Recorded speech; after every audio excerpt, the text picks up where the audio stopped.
Hello అందరికీ! ఈరోజు మా నాన్నే ఎప్పటికి నా హీరో అనే నాన్న కథ విందామండి. మన మన ఫాదర్ మన కోసం ఎంత కష్టపడతాడనేది ఈ స్టోరీలో చూద్దామండి. అపార్థాలు తొలగి మళ్ళీ వాళ్ళు కలుస్తారా లేదా అనేది కూడా ఈ స్టోరీలో ఒక 20 మినిట్స్‌లో తెలుస్తుంది. స్టార్ట్ చేద్దామా ఇంగా? నాన్న కింద పడతావు ఇటురా అంటూ తన 3 ఏళ్ల కొడుకుని పిలుస్తున్నాడు దేవ. సైకిల్ తొక్కుతున్న తన కొడుకుని పట్టుకోవడానికి వెళ్తే, వద్దు డాడీ నాకు తెలుసు అంటూ తనని పట్టుకోకు అంటుంటే, నువ్వు చిన్నవాడివి నీకు తెలియదు నాన్న అంటుంటే, లేదు నాకు వచ్చు డాడీ అని అంటాడు ఆ చిన్నారి. కాదని చెప్పలేక తన మనసులో కొంచెం బాధగా అనిపించినా, పోనీలే వాళ్ళకు కూడా కొంచెం ఫ్రీడమ్ ఇవ్వాలి కదా అని అనుకుంటాడు తన మనసులో దేవ. నా చిన్నప్పుడు మా నాన్న నేను ఎక్కడ కింద పడుతానో అని అస్సలు వదిలేవారు కాదు.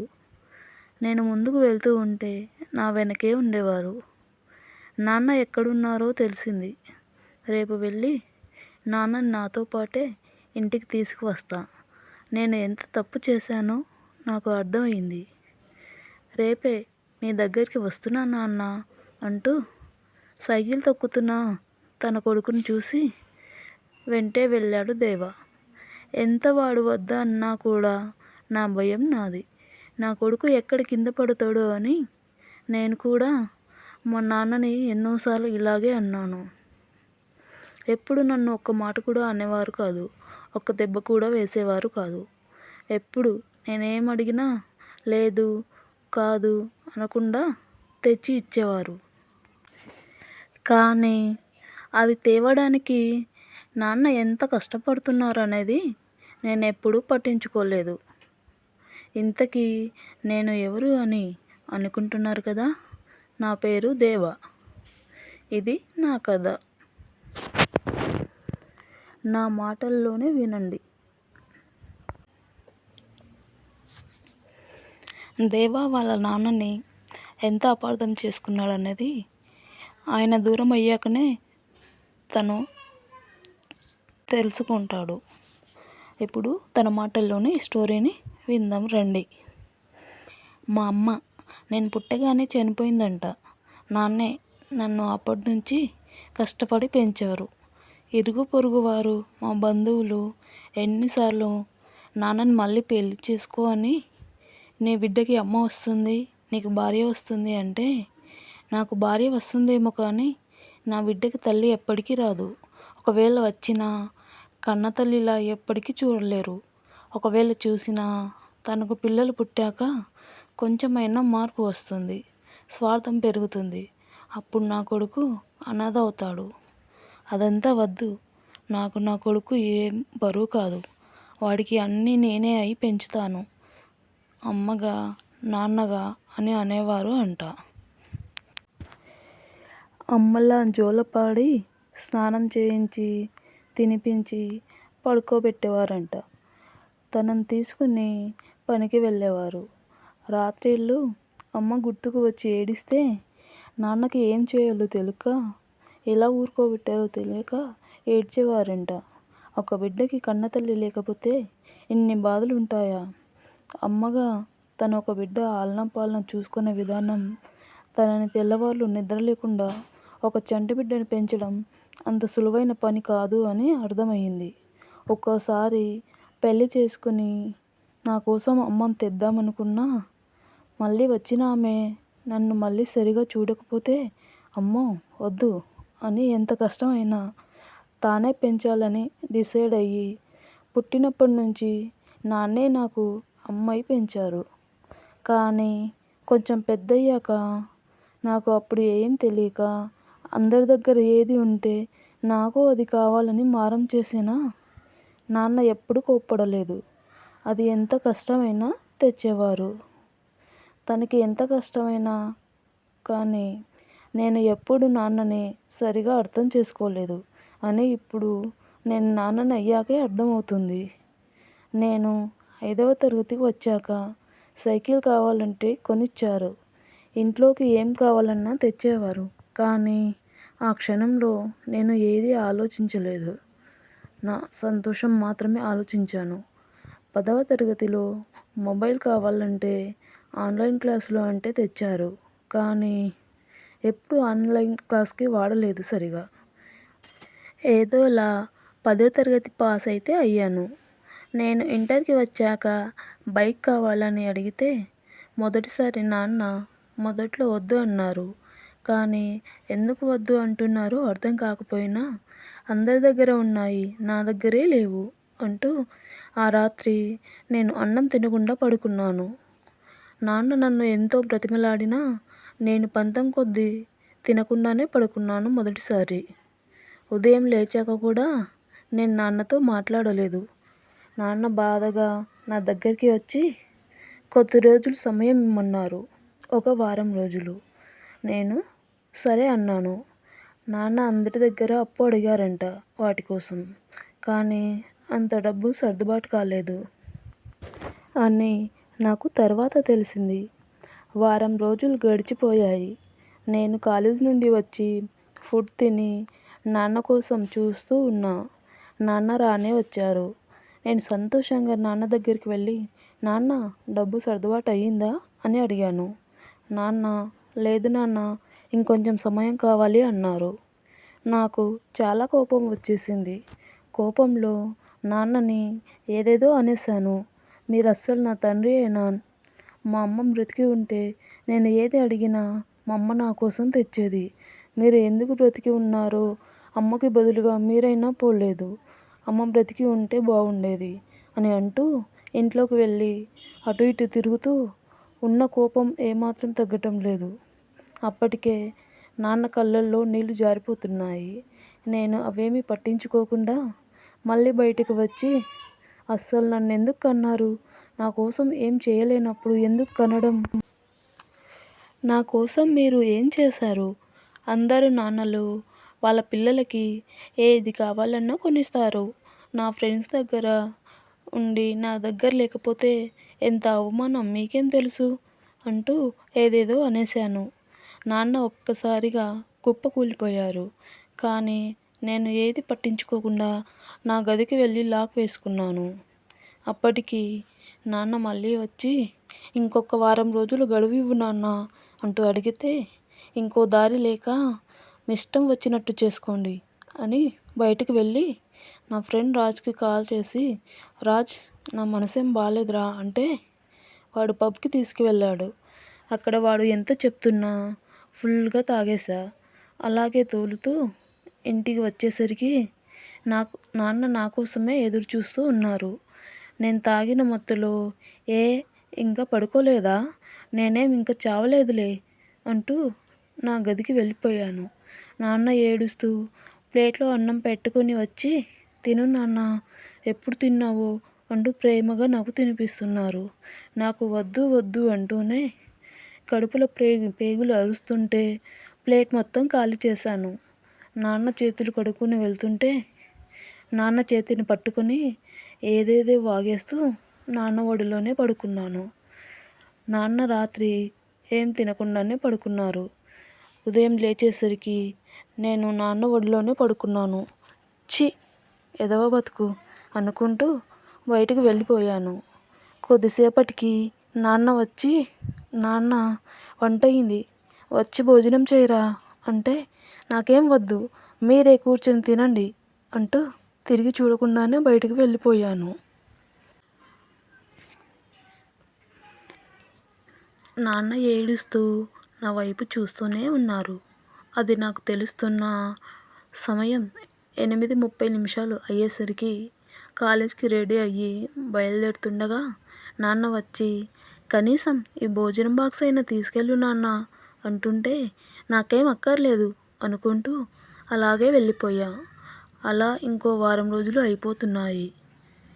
అనగా ఒకరోజు ఈవినింగ్ నేను కాలేజ్ నుంచి వచ్చేసరికి నాన్న చేతిలో బైక్ కీస్, నాకు ఇష్టమైన బైక్ కనిపించేసరికి గట్టిగా అరుస్తూ వెళ్ళి నాన్నని వాటేసుకుని, థ్యాంక్స్ నాన్న అంటూ నాన్న బుగ్గపై ముద్దు పెట్టాను.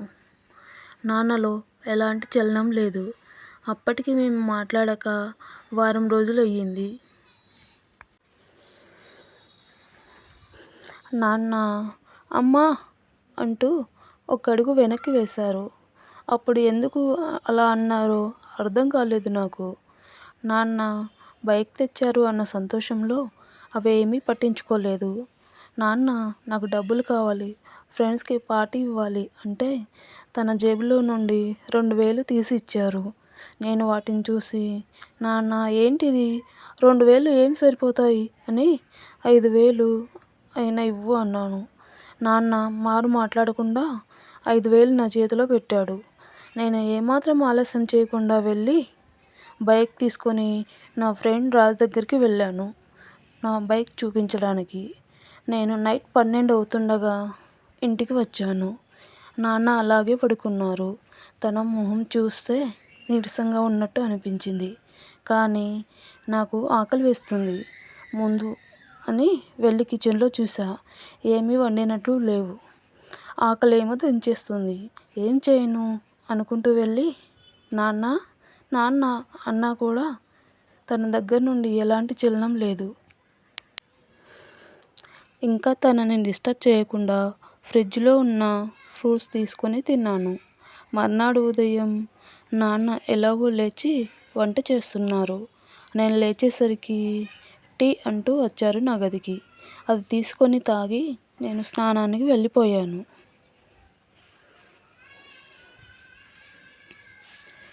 నేను వచ్చేసరికి అన్నీ సిద్ధం చేసి ఉన్నాయి. కానీ నాన్న తినకుండా అలాగా వెళ్ళి మంచంపై పడుకున్నారు. నేను వెళ్ళి నాన్న తిందాం దా అని పిలవాలి అని ఉంది. కానీ ఎన్ని రోజులు మాట్లాడలేదు కదా నాన్నతో. ఇప్పుడు పిలవాలి అంటే ఏదోలా ఉంది. కానీ ఎంతైనా మా నాన్న కదా అని వెళ్ళి తిందాం దా నాన్న అన్నాను. కానీ ఆయన నాకు ఆకలి లేదు నాన్న, నువ్వు తినేసి పడుకో అన్నారు. ఎన్ని రోజులలో ఎప్పుడు కూడా నాన్నని దగ్గరుండి వడ్డించి తినిపించేవారు. కానీ ఈరోజు అలా అనేసరికి ఏం అర్థం కాలేదు. అలాగే వెళ్ళి అన్నం తిని పడుకున్నా. ఆ తరువాత కొద్ది రోజులుగా నాన్న ఎందుకో బాగా నీరసంగా ఉన్నట్టు కనిపించారు. నాన్న ఏమైంది మీకు అంటూ అడిగిన. ఏం లేదు నాన్న అని అనేవారు. కానీ నాన్నలో ఏదో తేడా తెలుస్తుంది. ఏమైందో అర్థమయ్యేది కాదు. కొన్ని రోజులకి మళ్ళీ ఆయన నార్మల్గా అయినట్టు అనిపించింది. కానీ ఇంతకు ముందులా ఆయనతో మాట్లాడే టైం ఉండటం లేదు బైక్ వచ్చినప్పటి నుండి.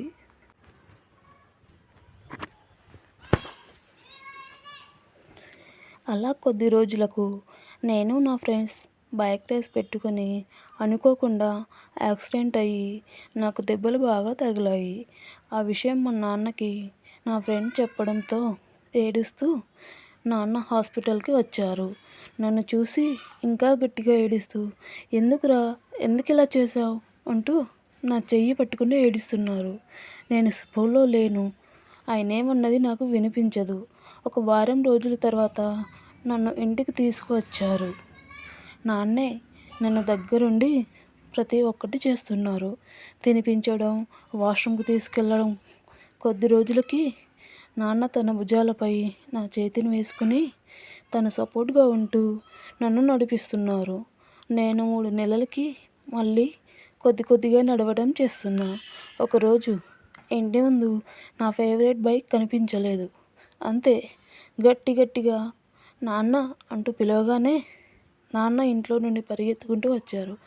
ఏముంది నాన్న అంటూ. నా బైక్ ఏది అని అడిగాను. నాన్న నసుగుతూ అది అది అంటూ ఉంటే ఏంటో సూటిగా చెప్పు నాన్న అంటూ తన చేతులు పట్టుకుని అడిగాను. ఇంక నాన్న ఉండబట్టలేక నీ బైక్ని అమ్మేశాను నాన్న అని చెప్పారు. అంతే నా కోపం కట్టెలు తెంచుకుని నాన్నని ఒక్కటి కొట్టాను. కింద పడిపోయారు ఆయన. అది నా ఫేవరెట్ బైక్ అని మీకు కూడా తెలుసు. అలా ఎలా అమ్మేశారు అంటూ అంటూ అరిచి అక్కడ ఉండలేక బయటికి వెళ్ళిపోయాను. రాత్రి 11 గంటలకి ఇంటికి తాగి వచ్చాను. నాన్న లేరు. ఎక్కడికి వెళ్ళారో తెలియదు. వెతకగా ఒక పేపరు నేను వెళ్ళిపోతున్నాను. నా వల్ల నువ్వు బాధపడొద్దు నాన్న. నా అతి గారాబం వల్లే నువ్వు ఇలా తయారయ్యావు. లేక లేక పుట్టావు అని నేను నిన్ను ఈ స్థితికి తీసుకువచ్చాను అని అది నా తప్పే అని నిన్ను వదిలి నేను ఉండలేను నాన్న. కానీ నేను చేసిన ఈ తప్పుకి శిక్ష అనుభవించాలి కదా. నీకు దూరంగా ఉండి అయినా నిన్ను అప్పుడప్పుడు దూరం నుండి అయినా చూసుకుంటా అంటూ నువ్వు సంతోషంగా ఉండు నాన్న అని ఒక కాగితంపై రాసి ఉంది. అది తీసి చదవగానే నా కళ్ళల్లో అనుకోకుండానే నీళ్ళు చేరిపోయాయి. తాగింది అంతా దిగిపోయింది. ఎన్ని రోజులు మీరు ఉండి ఇప్పుడు నన్ను ఒంటరిని చేసి వెళ్ళారా నాన్న అంటూ మోకాళ్ళపై కూర్చుని ఏడుస్తూ అలాగే ఎప్పుడు పడుకున్నానో తెలియదు. ఉదయం లేచి ఎప్పటిలా నాన్న టీ అంటూ అన్నా కూడా ఇంట్లో ఎక్కడ ఎలాంటి అలికిడి లేదు. అడగకుండానే తెచ్చే నాన్న ఇప్పుడు ఎన్నిసార్లు పిలిచినా రావడం లేదేంటి అంటూ హాల్లోనే అక్కడ నైట్ చదివిన కాగితం కనిపించగానే అది ఏదో గుర్తుకు వచ్చినట్టు అనిపించి త్వరగా తీసుకొని నైట్ చదివిందే మళ్ళీ చదివా. ఇంకా నా వల్ల కాక అలాగే ఏడుస్తూ ఉన్నా. నా ఫ్రెండ్స్కి విషయం చెప్పా. అందరూ వెతికారు. అయినా ఎక్కడ నాన్న జాడ లేదు. ఆ రోజంతా వెతికి వెతికి అలసిపోయి ఇంటికి రాగానే రోజూ కనిపించే నాన్న ఈరోజు లేరు. నేను తొందరపడ్డాను అని అర్థమైంది. నాన్నపై చేయి చేసుకున్నదే కాదు అని అనుకొని నాలో నేనే కుమిలి కుమిలి ఏడ్చిన. ఇప్పుడు ఏం లాభం? నాన్నని వెతకటానికి కూడా మనీ లేవు. ఇంట్లో ఏమైనా ఉన్నాయేమో అని వెతకగా కొన్ని పేపర్స్ కనిపించాయి. అవి తీసుకుని చూడగా నేను షాక్ అయ్యాను. నాన్న తన ఒక కిడ్నీని అమ్మేశారా అనే డేట్ చూడగా అప్పుడు అర్థమైంది. నా బైక్ కోసమే నాన్న తన కిడ్నీ అమ్మారు అని అర్థమైంది. ఆయన అన్ని రోజులు ఎందుకంత నీరసంగా ఉన్నారో తెలియగానే నాపై నాకే పట్టరానంత కోపం వచ్చింది. ఛ! నేను ఒక మనిషినేనా అనిపించింది. అయ్యో దేవుడా! ఎంత పని చేశాను నేను అంటూ ఇప్పుడు ఏం లాభం అని నేను రాజ్ దగ్గరికి వెళ్ళాక ఇంకో విషయం తెలిసింది. మీ నాన్నగారి ఆరోగ్యం ఏం బాలేదురా. ఆయన తన కిడ్నీ అమ్మేసి నీకు బైక్ కొన్నారు అంట అని మా నాన్న అమ్మతో అంటుంటే విన్నాను. అని ఇంకో విషయం, నీకు ఆ బైక్ అంటే చాలా ఇష్టం అని తెలిసినా ఆ బైక్ని అమ్మేటప్పుడు చాలా ఏడ్చారా. నువ్వు హాస్పిటల్లో ఉన్నప్పుడు నీకు ఆపరేషన్కి మనీ అవసరమైతే తప్పక ఆ బైక్ అమ్మేశారు అంట అని చెప్పేసరికి నాకు కాళ్ళ కింద భూమి కంపించినట్లు అయింది.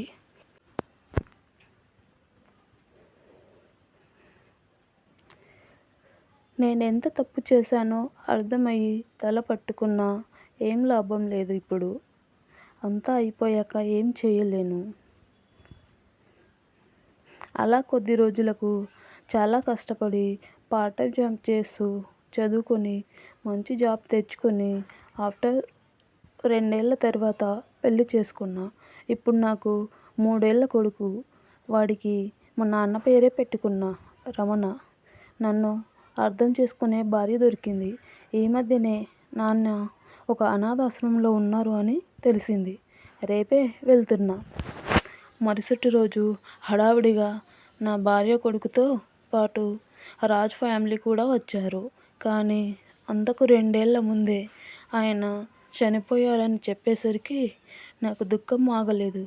పిచ్చివాడిలా గట్టి గట్టిగా ఏడుస్తూ ఉండేసరికి నా కొడుకు నా దగ్గరికి వచ్చి, నాన్న నేను నీతోనే ఉన్నా అని అనగానే ఒక్కసారిగా వాడిని పట్టుకొని ఏడ్చేశాను. నా కొడుకుని నాలాగా ఎప్పటికీ పెంచకూడదని డిసైడ్ అయ్యాను ఆ రోజే అని అనుకుంటాడు. ఇదే అండి స్టోరీ. ఎలా ఉందో కింద కామెంట్లో మీ ఒపీనియన్ తెలియజేయండి. మీ లైఫ్లో కూడా రియల్ హీరో ఎవరు అనేది కామెంట్ చేయండి. ఈ సినిమాలో ఉన్న హీరోనా లేక మీ నాన్ననా అనేది. ఈ స్టోరీ ఎలా ఉందనేది కామెంట్ చేసి సబ్స్క్రైబ్ చేయండి. అలాగే లైక్ చేసి మీ ఫ్రెండ్స్ అండ్ ఫ్యామిలీకి షేర్ చేయండి ఫ్రెండ్స్. Thank you.